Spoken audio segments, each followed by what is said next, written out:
Your objective explanation of world news starts right now. This is CNN 10, and I'm Cral Azuz. I'll be your host for these 10 minutes. U.S. President Donald Trump is talking about withdrawing American troops from the war-torn Middle Eastern nation of Syria. The Pentagon has said there are around 2,000 U.S. troops there. Their main mission has been to fight the ISIS terrorist group, which used to control a large amount of territory in Syria. But according to the New York Times, a coalition of military forces led by the U.S. has taken back 97% of the areas that ISIS once held. And U.S. President Donald Trump recently said that the American troops there should leave soon. He's told his advisors to start planning to bring them home, but a date for a U.S. withdrawal hasn't been set. There are still some ISIS militants in Syria, and President Trump's military advisors say the U.S. troops who were there will need to stay for the immediate future. Some analysts say that if the American forces leave too soon, the country will fall under the influence of Iran and Russia, who've supported Syria's current government. The White House says it's still committed to getting rid of whatever ISIS pockets remain first. As far as the future of the war-torn country goes, President Trump says the costs of stabilizing Syria will have to be covered by other countries in the region. We've talked a lot recently about a destructive battle between Syrian government forces and a rebel group in the Syrian capital of Damascus. That fight looks like it's winding down.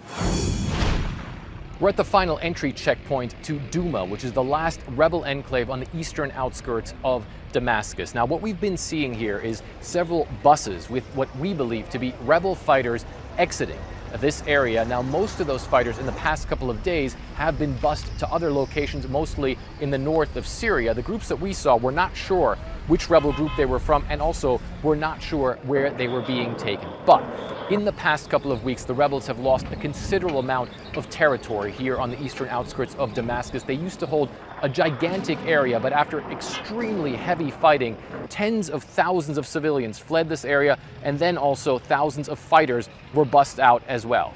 Now, with the rebels only holding one small enclave, many believe that a deal will be reached soon for those rebels to go out as well. So far, it's unclear when exactly that's going to happen, but there do seem to be people here in Damascus who think it will be very soon. In fact, we spoke to people who came here to this checkpoint and said that they had relatives who were kidnapped by the rebels, some of them for years, whom they hope will come out soon. Here's what one woman said.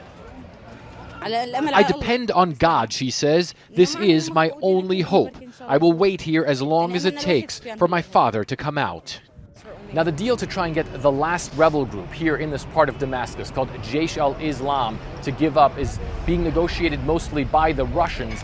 And it certainly seems as though the government of Syria believes that deal will happen soon. In fact, there are already dozens of buses waiting here outside the Douma district, ready to take those fighters to the north of Syria, which essentially would mean that the rebels would no longer hold any sort of significant territory in or outside the Syrian capital. Fred Pleitgen, CNN, Eastern Ghouta, Syria.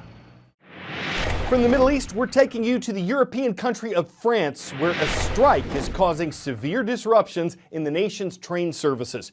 France's state-owned rail company says about 87% of its high-speed trains and 80% of its regional rail services were canceled Tuesday. There were no trains operating to Switzerland, Spain, or Italy. This is a rolling strike. Workers plan to walk out 2 days at a time for a total of 18 walkouts before the end of June. They're protesting changes to the country's labor laws that were proposed by French President Emmanuel Macron. Making changes was one of his campaign promises. But while many French business leaders and economists support his plans, many unions oppose them. France's rail company is $56 billion in debt, according to the Reuters news agency. President Macron wants to turn it into a profit-making business. But employees are concerned that if that happens, they could lose job security, annual pay raises, and the right to early retirement. And union bosses say that making France's railways more competitive could mean higher ticket prices. In previous standoffs between unions and French presidents, the unions have prevailed.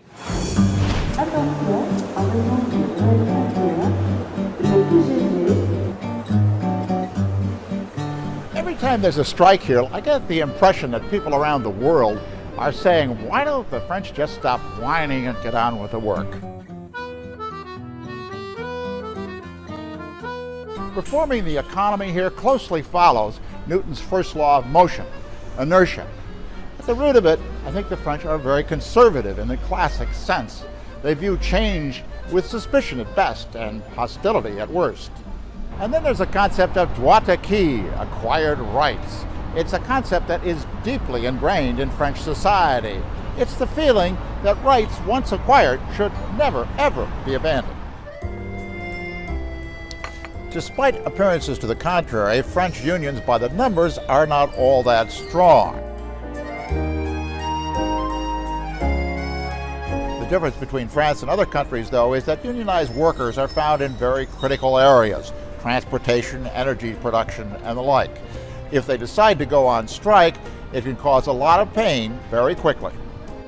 There are dozens of other attitudes which can impede change, from the long-standing mistrust between employers and employees to the traditional belief that every gain for the boss is a loss for the workers. In fact, it's the kind of thing that, rightly or wrongly, can leave the impression that France is a difficult place to do business.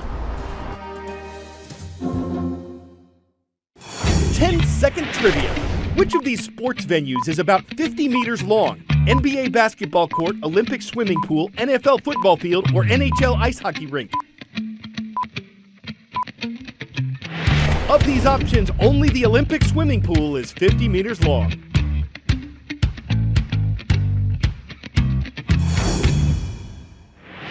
And we are diving into one for our next story as part of our ongoing series on positive athletes. These are student athletes from around the U.S. who've made some extraordinary accomplishments or just have an extraordinarily positive attitude. If that sounds like someone you know, please send in a nomination at cnn.com/positiveathlete.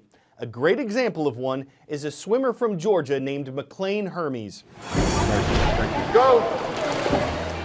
In the water, you can't really look at me and tell that I'm blind. So it's nice just to be free and to be able to compete against other people. She's actually taken kind of what I call a victim mentality of what someone could be into kind of a victor. She hasn't let it stop her. I can't see at all out of my right eye, and I can see through like a coffee stirrer straw, so it's about this big, through a little itty bitty hole in my left eye. Tell me what's on the 30. Go. I was selected as the youngest Team USA athlete to compete at the 2016 Paralympic Games in Rio.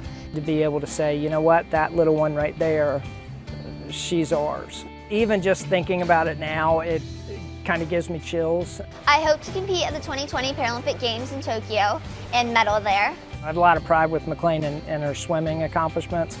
I'm just as proud of her with what she's done with giving back.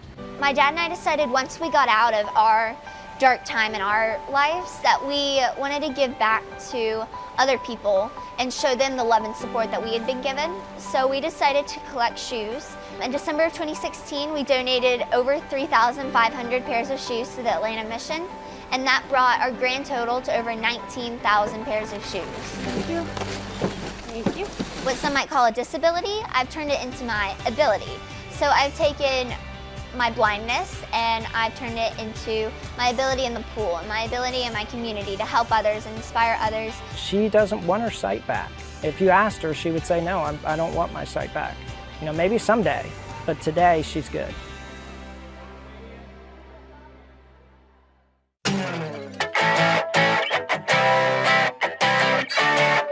If you have seasonal allergies, this is almost enough to make your eyes water. Looks like snow, right? It's not. It's pollen, the spores or grains from flowering plants. And there was so much of it recently in part of North Carolina that it looked like a heavy snowfall when caught on a man's home security cameras. He posted on Facebook that North Carolina is where you can make pollen men, pollen angels, and have pollen ball fights.